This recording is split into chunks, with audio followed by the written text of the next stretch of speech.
Hi, everybody, and welcome to yet another conversation in Greek House Davos. It was roughly 33 years ago when the Iron Curtain collapsed, sending a wave of euphoria around the world and heralding a new era of interconnectedness that many historians were quick to judge and say that history has actually ended. Now, 33 years later, we are beyond certain that that was false hope. And as the Vice President of the Commission, Mr. Margaritis Chinas, told us yesterday from this very house, the tectonic plates of the world are changing very, very rapidly. So in this very evolving geopolitical context, there's many things that are affected. Key among them, the same interconnectedness that we celebrated 33 years ago. The idea that more economic interdependence, more growth, and more investment leads to a more prosperous and peaceful world.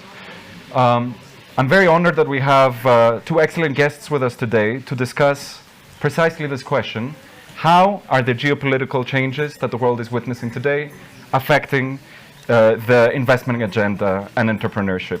So it is my pleasure to reintroduce to the stage Mr. K.Hatζημηνάς, who is, as well as chairman of the EFA Group, the vice president of the Hellenic Entrepreneurs Association. Welcome, Mr. Hatζημηνάς. And also our pleasure to welcome Mr. José Alejandro Rojas, Minister of Private Investment at the Presidency of the Republic of Panama. Es un gran placer que tenemos usted aquí en el Greek House Davos. Okay, so let me start by addressing a question to both of you. What do you think are the main geopolitical changes that are affecting investment in the way you see it?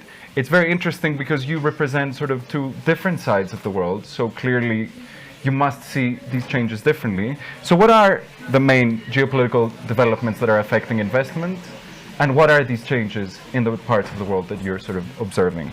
I'm going to start with the minister, of course. So, Señor Rojas. Oh, thank you for having me. It's a real pleasure. Definitely, we're living through some tough times. We're going through, not only we went through a pandemic, but we're also in the middle of this conflict. And during this time frame, obviously, it is very important, the amount of jobs that we can create, but also the inflation. So in the case of our country, we have seen a limited inflation compared to other parts of the world, but that only means that we're lucky because it is a very complex time, and we're not only talking about the cost of food, but also the availability of it. In that regards, Panama, our logistical platform, our job is to serve the world, as we have in our main. Since we were born, we have a phrase called pro mundi beneficio, which means in the benefit of the world. So during the pandemic, Panama, its ports never closed. We were 24/7 open, and we will remain like that, giving service to the world, giving logistical service to the world in these very complicated times. Absolutely. And Mr. Hatζημηνάς, what do you think about the geopolitical changes in our part of the world? How are they affecting sort of the investment climate in Greece? It works, no? Or not? Yeah? You can hear me? No. Okay, I think now it's okay. Great. Like that? Awesome. Okay. Well, first of all, before the COVID, before the war in Ukraine, there was a kind of a good growth, of course, everywhere, but in a way there was I would say a lot of predictability, a stalemate in a way. That's why you were seeing the stock markets go up all the time, because the investors were struggling to find opportunities for yield and so on and so on. And then COVID hit, which none of us really expected this extent, and then Ukraine. And I think it's very simple. In this kind of world, all of a sudden there's, unfortunately, due to two very bad events, there's a lot of opportunities. Why? Because all of a sudden there's no predictability. Okay, there are losers and winners and losers. Like in COVID, there were, the travel industry were the big losers, but then the digital platforms, they were the big winners. Right now, obviously, because of Ukraine, you're gonna have tectonic, we already have tectonic shifts in food. It's gonna be food production, for instance, will be rethought of, even in countries like Greece, for instance, where because of the small size of agriculture, there was not necessarily the best place to start growing a lot of things, but now everybody's going to start rethinking this. I think that's good, by the way. We have to rethink. Unfortunately, due to bad events, it's always like that. So as far as in our region is concerned, I think it was said better than me from the previous panel. Somebody said that we are the good kids in a bad neighborhood, I think. I like that. Because before we were bad kids in a nice neighborhood, but okay. So, yeah, that was fake. That was fake. It was not true. Anyway, correct. So that's the way it is. So I think, as far as Greece is concerned, I think it's going to be a lot of new opportunities, different kind of opportunities. But as always, you have to be versatile and flexible and maybe multitasking. I hate to say it, but Greeks are very multitasking. Sometimes we do a lot of things, but we're flexible people, and that's very important. So that's it in a nutshell. Great. I think to go back to Panama, one of the very interesting things about the geographical location of the country is that you have access to both the Atlantic and Pacific sort of families. And I believe you're one of the countries that is very uniquely situated in what is one of the biggest geopolitical developments of the time, which is the US-China competition, healthy competition, occasionally economic conflict as well, if you will. So I'm wondering how this is affecting the investment agenda in your country, if you will, and how is Panama sort of engaging with this, with the investment opportunities, but also this sort of conflicting relationship, if you will, between these two economic superpowers? Well, in Panama, we have believed in globalization for the last 500 years. If you look at for the Western world, the Pacific Ocean was discovered in Panama, and the gold rush of California, also it was through Panama that it went from California to New York, and in a globalization atmosphere, we believe that in our case, the Panama Canal, the number one user and our most strategic partner is the United States of America, but the number two user of the Panama Canal is China, and number three Japan, and number four Korea, and number five Chile. So we believe that we have a platform that, as I said, since the moment we were born as a republic, is pro mundi beneficio, for the benefit of the world. So in this situation that we're in right now, if you look at also the investments that are being done, the problem in the world that has been arising, the three major problems are food, supply chain, and energy. In Panama at this moment, we're going through our energy transition agenda, and we're having $1 billion, 670 megawatt gas plant as we speak, being built. Even though last year we had 82% of our energy being renewable, and twice the solar park has doubled. And on the other side, supply chain that we're talking about, we just announced last week that MSC, a Swiss company, and we're in Switzerland, is going to be building a $1.5 billion port in the Atlantic.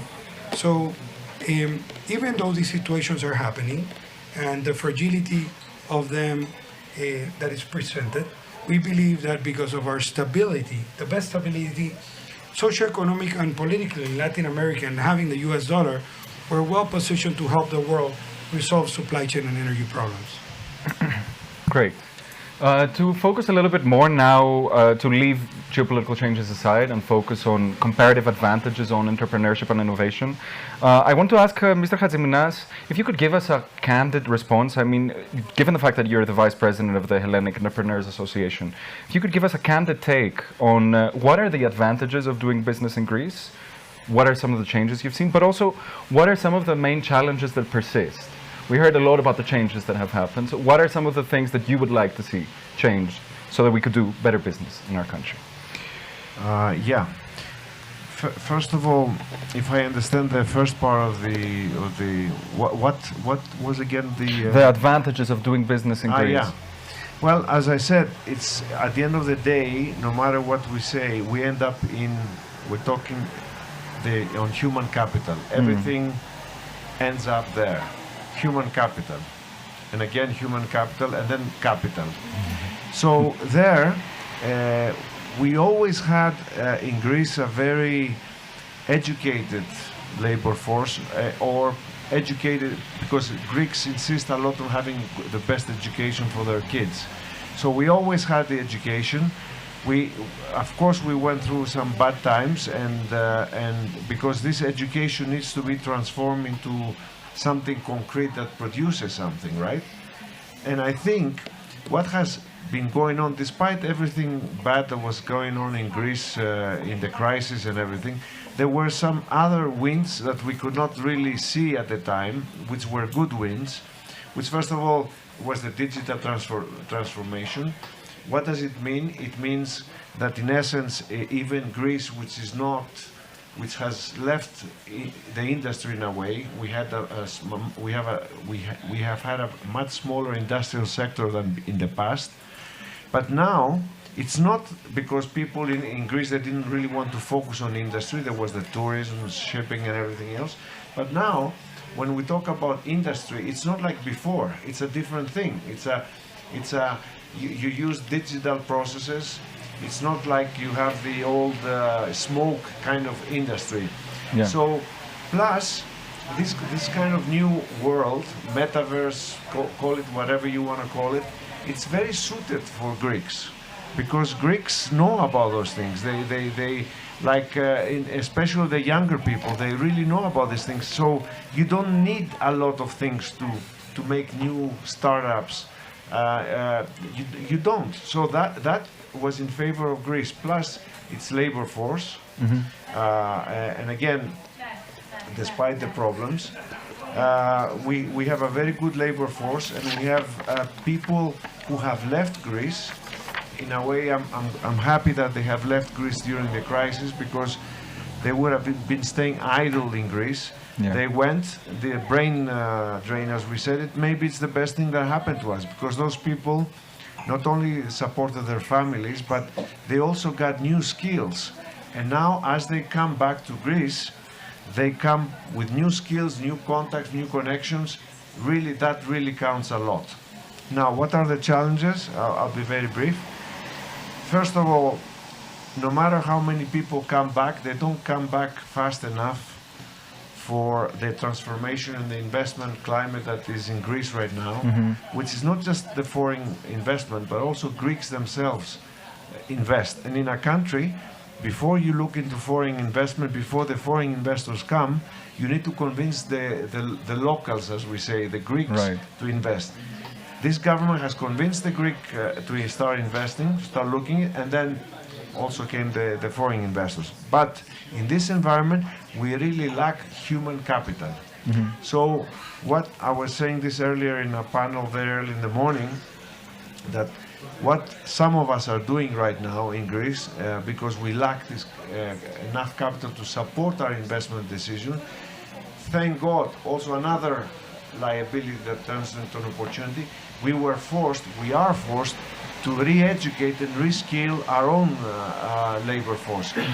This is good. So that's a challenge, right? Thank God also we have the EU funds and everything, a very pro-business government, of course, needless to say. But the second, in my opinion, the second challenge which is being addressed right now by the Greek government, again using digital related funding, is the justice system in Greece. Really, the taxes are no longer the issue because the government reduced the taxes, but the issue is now the justice. Why? Because also foreign investors, they want to make sure that when they put their money, just like Greeks also, right?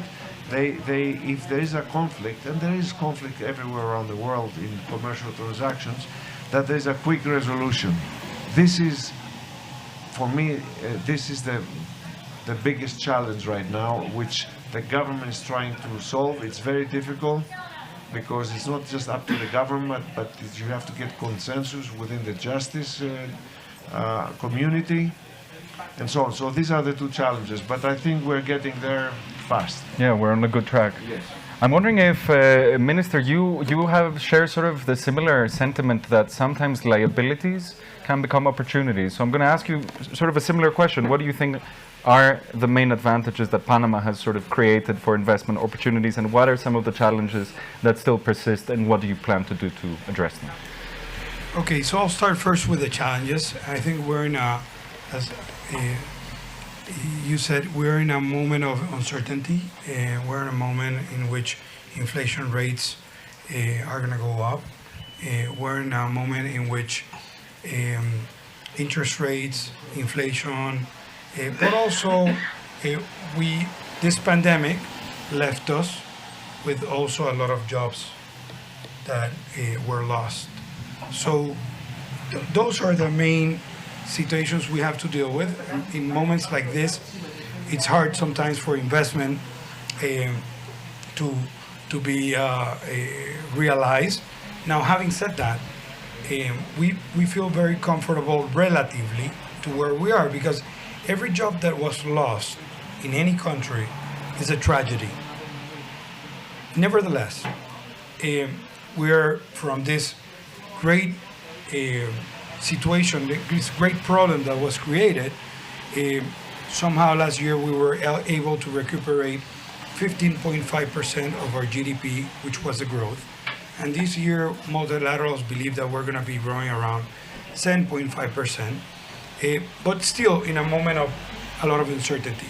I agree also that moments like this make us being more creative, and the private sector in Panama, as long as everywhere in the world, and the public sector have found ways of having a digital transformation.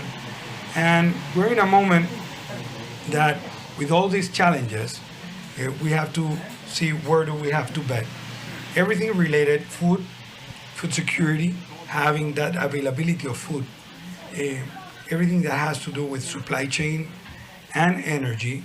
Yes, renewable is what we want, but securing energy and having confidence of having the energy and the cost of that energy is the most important thing. So we believe that it's complicated times, but the atmosphere of stability that we have in a complicated region, also Latin America, is the opportunity that we have to look for in order to create jobs and manage that inflation, that in the case of ours is complicated, that we don't have a currency. We have the US dollar, which is great, but then we don't have monetary policy that we can adopt and make some specific changes. So complicated times, yet at the end we remain prudentially optimistic of where we're headed.